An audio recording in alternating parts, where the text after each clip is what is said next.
Hello there. Welcome to the Saroy channel, wherever you are in the world, and so much love to each and every one of you. For those of you that like to get to the juicy story where you have the straightforward Bigfoot encounter, well, I've got that for you on this channel right now.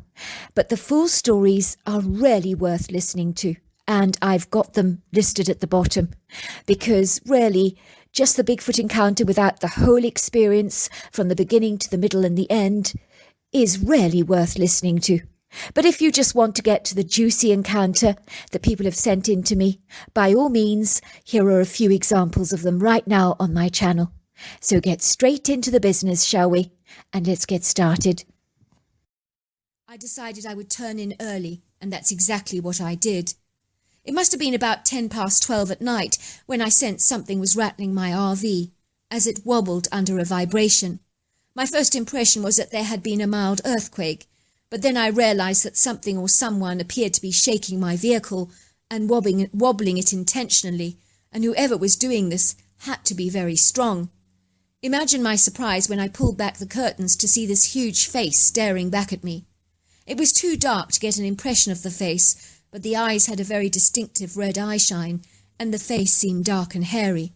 But nothing felt menacing. But in that moment I was half asleep, so I went back to bed, convincing myself that I was just dreaming.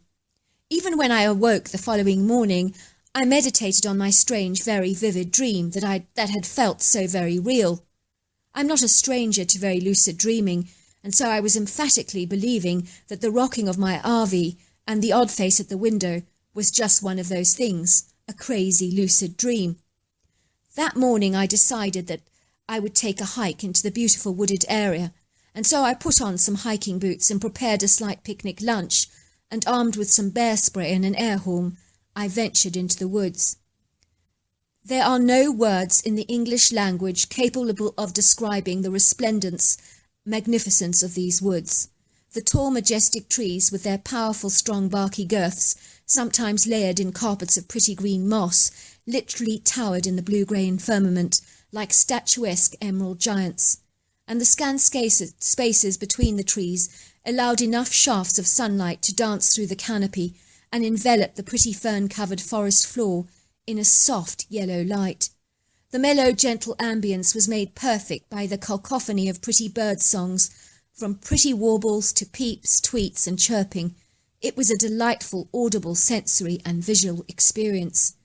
Suddenly the birdsong retreated and just vanished and became eerily quiet.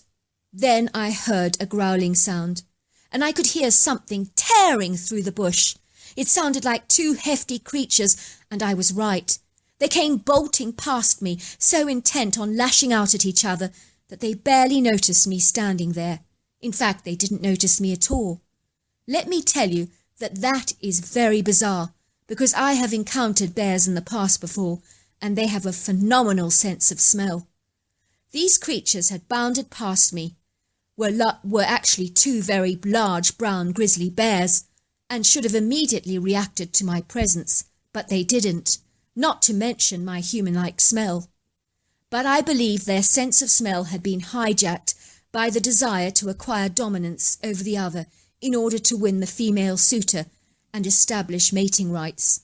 I think this drive was so powerful that quite literally everything in their surroundings, not to mention their immediate environment, lacked any significance or relevance at this poignant moment in time. I did not know how to react, and I quickly just took cover behind a very large tree trunk, watching the scene unfold before me in horrified dismay, with my bear spray propped up in my hand in case I should need to have to use it.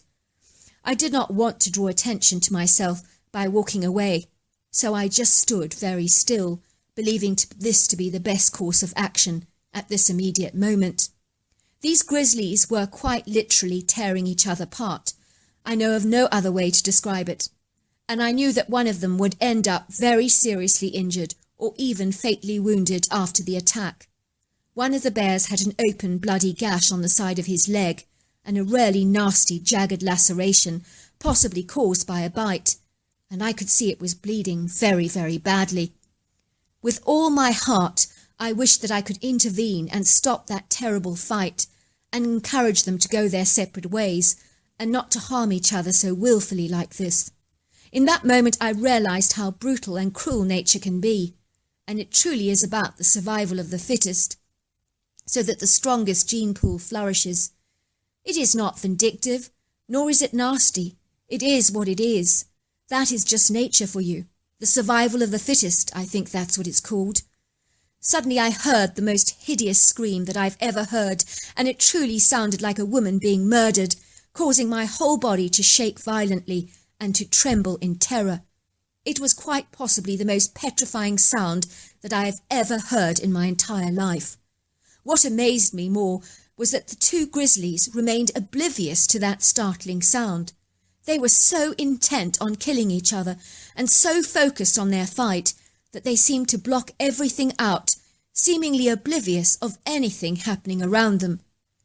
Then I heard a sound unlike anything I've ever heard before and hope to never hear again. Something that sounded like a rhino coming thundering and bolting through the woods. And whatever this thing was, it was clearly on 2 feet, and it was colossal. Then I saw her, and nothing prepared me for what I was about to see. She was definitely female, and easily over 9 foot tall and 800 pounds and 4 foot wide. She was covered from head to toe in soft, magnificent strawberry blonde hair that blew back in the winds. I knew she was female, not only because of her pert hair-covered breasts, but she possessed a very strong feminine energy that was undeniable. One thing that blew me away about her was the size of her gargantuan shoulders that were quite literally massive, and she was literally ripped with muscle from head to toe.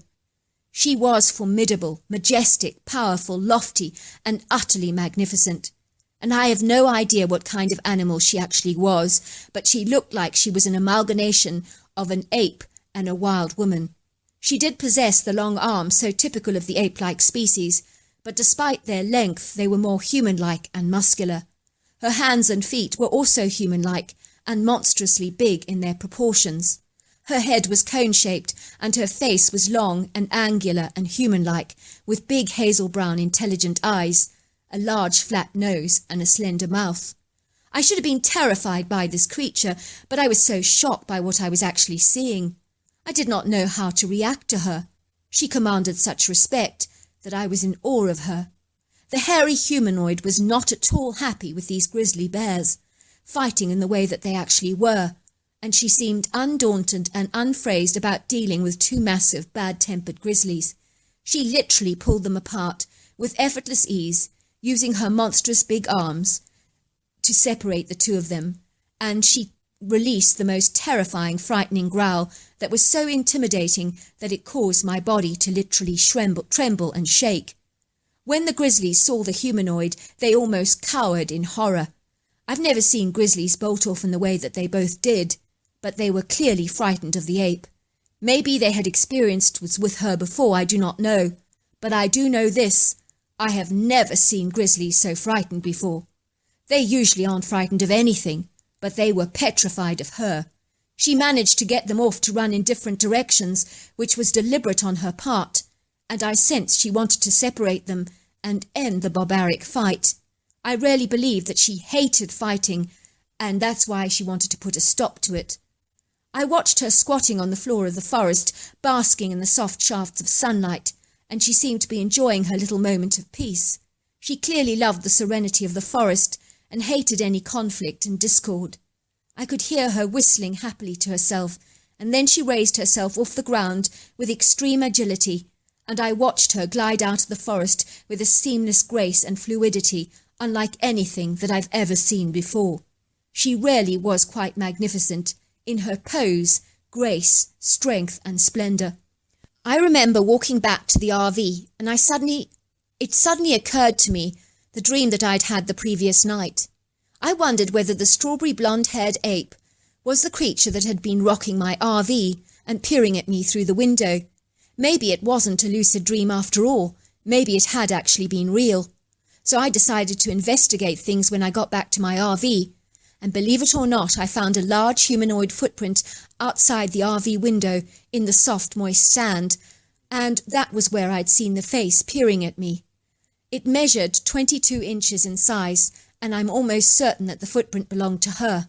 I think she must have been curious about me or something, but I do not believe she had any intention of harming me. She didn't have that energy about her. I stayed at the camping ground a couple more days and did some hiking, and although I never saw the hairy humanoid again, I sensed her presence and energy, and I believe she watched me and even followed me a little on my hike. I believe she was interested and curious about me. I think she was a very peace-loving, gentle but very intelligent creature. After watching the hairy humanoid ape, that I now know, all these years later, to be a Bigfoot, break up the fight between those two grizzlies, I had an epiphany. I realised that those two grizzlies represented Myrtle and myself, and we were quite literally tearing each other apart, so that we were bleeding and oozing from our wounds. The Bigfoot had made those two bears go their separate ways, so that they didn't end up killing each other, and suddenly everything made sense to me, and I knew what needed to be done. So there we are. That's the juicy bits of our stories tonight. I personally think you should go back and listen to the whole story because it makes it so much more exciting, because then you learn all about where it happened, the location, and all about the fabulous characters involved in the story. And that makes the story so much more gripping. But as I say so, go down to the description and then click on to the YouTube link, and then you will hear the whole story. Until next time, goodbye and good night.